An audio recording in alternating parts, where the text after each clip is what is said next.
দুর্গাপুজোর হাতে গোনা কয়েকটা দিন, তার আগেই কিন্তু এবার চলে এসেছে সিদ্ধিদাতা গণেশের আরাধনার সময়।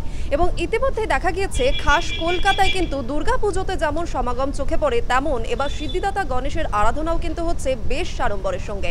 তেমনই আরও একটি জায়গায় আমরা পৌঁছে গেছি এবার অল বেঙ্গল মেন্স ফোরামে, অর্থাৎ সেখানেও দেখা যাচ্ছে সিদ্ধিদাতা গণেশের আরাধনা কিন্তু হচ্ছে একেবারে জাঁকজমকভাবে। আর সেখানের আকর্ষণীয় বিষয় সেটা দেখানোর জন্য আমার ক্যামেরা পার্সনকে অনুরোধ করব এই ছবিটা একবার দেখানোর জন্য, যে এখানে কিন্তু আমরা প্রত্যেকটি পুজো কমিটিতে যে থিম দেখি সেখানে উইমেনদের জাস্টিসের জন্য কথা বলা হয়, নারীদের প্রতিবাদের জন্য কথা বলা হয়। এখানে সম্পূর্ণ পুরুষদের হয়ে কথা বলা হচ্ছে, অর্থাৎ অল বেঙ্গল মেন ফোরামের তরফ থেকে কিন্তু এবারের ভাবনায় রয়েছে পুরুষদের জন্য জাস্টিস, অর্থাৎ তাদের কথা ভেবে প্রতিবাদ করা। এবং তার সঙ্গে সেজে উঠেছে পুজো মণ্ডপ এবং আলো ঝলমলে চারিদিক, এবং চারিদিকে কিন্তু দেখা যাচ্ছে পুরুষদের অংশগ্রহণেই পুরো পুজোটা সেজে উঠেছে। অর্থাৎ সকাল থেকেই দেখা গিয়েছে পুজোর বিভিন্ন প্রস্তুতিতে লেগে পড়েছে সকল পুরুষেরা, অর্থাৎ এখানে নারীদের অংশগ্রহণ কিন্তু চোখে পড়ছে না, সম্পূর্ণ পুরুষদের অংশগ্রহণেই সম্পন্ন হবে সিদ্ধিদাতা গণেশের এই আরাধনা। কলকাতা সহ বিভিন্ন জেলার সহযোগীদের অংশগ্রহণে সকাল থেকেই শুরু হয়েছে অল বেঙ্গল মেন্স ফোরামের উদ্যোগে এই পুজোর আয়োজন। তবে এই পুজোর আয়োজনে শুধুই থাকেন পুরুষেরা। পুজোর জোগাড় থেকে মণ্ডপ সজ্জা পরিচালনা সব ভূমিকাতেই শুধুই পুরুষরা। এমনিতেই অল বেঙ্গল মেন্স ফোরাম পুরুষ মানুষের জন্য গত 9 বছর ধরে কাজ করছি, কাজে আমাদের তো থিম এটাই হবে স্বাভাবিক। আর আরেকটাও যে এই পুজোটা তো পুরোটাই পুরুষ পরিচালিত পুজো, এখানে যাই কিছু হয় পুরুষরাই করেন, সে ফল কাটাই হোক আর সাজানোই হোক, যা দেখছেন সব ছেলেদেরই করা।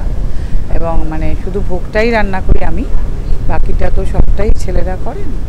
অল বেঙ্গল মেন্স ফোরামের গণপতির আরাধনার রীতি নিয়মেও দেখা যায় বেশ কিছু নতুন ভাবনা, যেগুলি তথাকথিত নিয়মের থেকে একেবারেই ভিন্ন। আমরা গণেশ পুজো এবং আমাদের এখানে পুজো হয় এবং সেখানে গোত্র থাকে, গোত্রর নাম দেওয়া হয় পুরুষ গোত্র। এই ফোরাম পুরুষদের লড়াইয়ের পাশে দাঁড়ায়। সহযোগীরা জানাচ্ছেন বর্তমান যুব সমাজ অবসাদের অন্ধকার থেকে আলোর পথে ফেরার ভরসা পায় এই ফোরাম আছে বলেই। বিভিন্ন সমস্যার মধ্যে যেভাবে আমাদের বর্তমান যুব সমাজ জর্জরিত, যেভাবে চারিদিকে যে ঘটনাগুলো ঘটছে আমরা প্রতিনিয়ত দেখছি, তাই ফোরামের জন্য আমাদের কিন্তু বহু ছেলে ফোরামের সঙ্গে আমাদের আস্তে আস্তে যুক্ত করতে পারছি আমরা, এবং আমরা আবার ঘুরে দাঁড়াতে পারছি।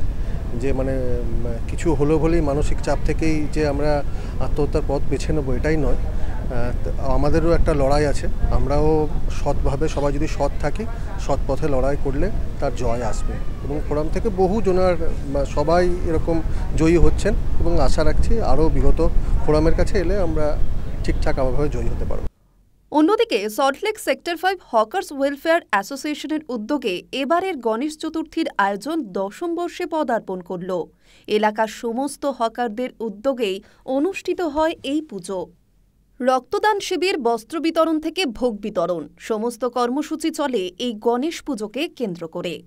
কালকে ব্লাড ডোনেশন ক্যাম্প ছিল, চক্ষু পরীক্ষা ছিল, স্বাস্থ্য শিবির ছিল, সেটা 100 জন ব্লাড দিয়েছে। রাতেবেলা আমরা গরিব দুঃখীদের শাড়ি বস্ত্র বিতরণ করেছি। এছাড়াও আমাদের আজকে পুজো, কালকে আমাদের ভোগ বিতরণ আছে। সবাইকে বলবো যারা এখানে সেক্টর 5 অফিস যাত্রীরা আছে তারাই তো আমরা যেমন ওদের উপর নির্ভর করি, সবাই আমাদের উপরও নির্ভর করে, সবাই খাবার দেয়। কালকে আমরা সবাই জন্য ভোগের ব্যবস্থা করেছি, সবাই আসতে পারে, সবাইকে আমন্ত্রণ, এসে যেন সবাই এখানে ভোগ গ্রহণ করে। কলকাতার বুকে কিন্তু পুজোর রব শুরু হয়ে গিয়েছে, এবং সিদ্ধিদাতা গণেশের আরাধনা দিয়ে শুরু হয়ে গেছে খাস কলকাতার পুজোর গন্ধ। অর্থাৎ সেখানে আমরা পৌঁছে গিয়েছিলাম অল বেঙ্গল মেন্স ফোরামে, এবং সেখানকার পুজো আপনাদের সামনে তুলে ধরলাম। ক্যামেরায় হিমাদ্রির সঙ্গে ঋতু, হাই নিউজ।